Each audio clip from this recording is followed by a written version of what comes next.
Hello friends, welcome to Jeevanya's kitchen. Friends, இன்றைக்கி நம்ம ரொம்ப டேஸ்டியான முறையில் முருங்கைக்கீரை துவையல் எப்படி பண்ணுறதுன்னு பார்க்க போகிறோம். ரொம்ப ஹெல்த்தியான ஒரு ரெசிபிங்க. கீரை சாப்பிடாத குழந்தைங்க, பெரியவங்க எல்லாருக்குமே இந்த மாதிரி சட்னியாவோ துவையலாவோ அரைச்சி கொடுத்து பாருங்கள்.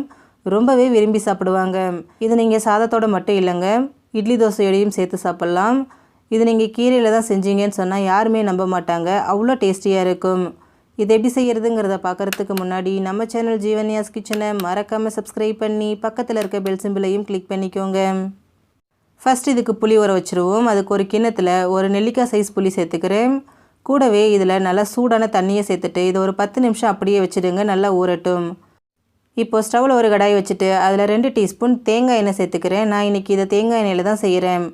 கூடவே 2 டீஸ்பூன் கடலைப்பருப்பு, 2 டீஸ்பூன் உளுத்தம்பருப்பு சேர்த்துக்கோங்க. சேர்த்துட்டு இது நல்லா வாசனை வர அளவுக்கு வறுத்து விட்டுக்கோங்க. கலர் மாறணும் அப்படிங்கிற அவசியம் இல்லை. பருப்பு நல்லா வறுபட்டதும் இது கூட ஒரு கையளவுக்கு பூண்டு, கொஞ்சமாக ஃப்ரெஷ்ஷான கருவேப்பிலை, ஃப்ளேவருக்காக ஒரே ஒரு பச்சை மிளகாய், காரத்துக்காக 6 வரமிளகாய் சேர்த்துக்கிறேன். சேர்த்துட்டு ஸ்டவ்வை மிதமான தீயிலேயே வச்சுட்டு எல்லாமே நல்லா செவக்கிற அளவுக்கு வறுத்துக்கோங்க. முருங்கைக்கீரையில் லைட்டாக ஒரு கசப்புத்தன்மையும் துவர்ப்புத்தன்மையும் இருக்கும். அது தெரியாமல் இருக்கிறதுக்காக நீங்கள் காரமும் இந்த பருப்பும் கொஞ்சம் அதிகமாக சேர்த்தா தான் நல்லாயிருக்கும். பாருங்கள், எல்லாமே நல்லா வறுபட்டு வந்திருக்கு.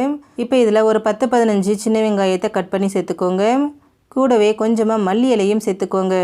சேர்த்துட்டு வெங்காயம் நல்லா சாஃப்டாகி கண்ணாடி பதம் வர அளவுக்கு இதை வதக்கி விடுங்க. பாருங்கள், வெங்காயம் நல்லா வதங்கி கண்ணாடி பதத்துக்கு வந்திருக்கு. இந்த அளவுக்கு நல்லா வதங்கினதும் இது கூட ஒரு 2 துண்டு தேங்காவை கட் பண்ணி சேர்த்துக்கோங்க. கூடவே நல்லா 2 கைப்பிடி அளவுக்கு முருங்கைக்கீரையை கழுவி க்ளீன் பண்ணி சேர்த்துக்கோங்க.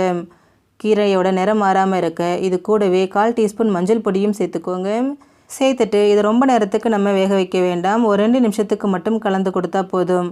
அதாவது அந்த முருங்கைக்கீரை எல்லாமே நல்லா சுருண்டு வர அளவுக்கு இதை கலந்து கொடுங்க, சரியாக இருக்கும். பாருங்கள், நம்ம சேர்த்த கீரை எல்லாமே ஒரு 2 நிமிஷத்துலேயே நல்லா சுருண்டு வந்திருக்கு. இது ரொம்ப நேரம் வேக வைக்கணுங்கிறது கிடையாது. இப்போ ஸ்டவ் ஆஃப் பண்ணிவிட்டு இதை அப்படியே வச்சுடுங்க, நல்லா ஆறட்டும். இது கம்ப்ளீட்டாக ஆறினதுக்கப்புறமா இது அப்படியே ஒரு மிக்சர் ஜாரில் சேர்த்துக்கோங்க. இப்போ இது கூடவே நம்ம ஊற வச்சுருக்கிற புளியை அந்த தண்ணியோடு அப்படியே சேர்த்துக்கோங்க. அடுத்ததாக இதில் தேவையான அளவு உப்பு, நான் 1 டீஸ்பூன் உப்பு சேர்த்துக்கிறேன். சேர்த்துட்டு இதில் தேவையான அளவு தண்ணி சேர்த்து நல்லா கொரகொரப்பாக அரைச்சிக்கோங்க. பாருங்கள், நான் இன்றைக்கி சாதத்துக்கு பண்ணுறதுனால நல்லா கொரகொரப்பாக நல்லா திக்காக அரைச்சிருக்கேன். நீங்கள் இட்லி தோசைக்கு செய்கிறீங்க அப்படின்னா இன்னும் கொஞ்சம் தண்ணியாக அரைச்சிக்கோங்க. இது நீங்கள் தாளிக்கணுங்கிற அவசியம் கிடையாது, அப்படியே இட்லி தோசை சாதத்தோடு சர்வ் பண்ணிக்கலாம்.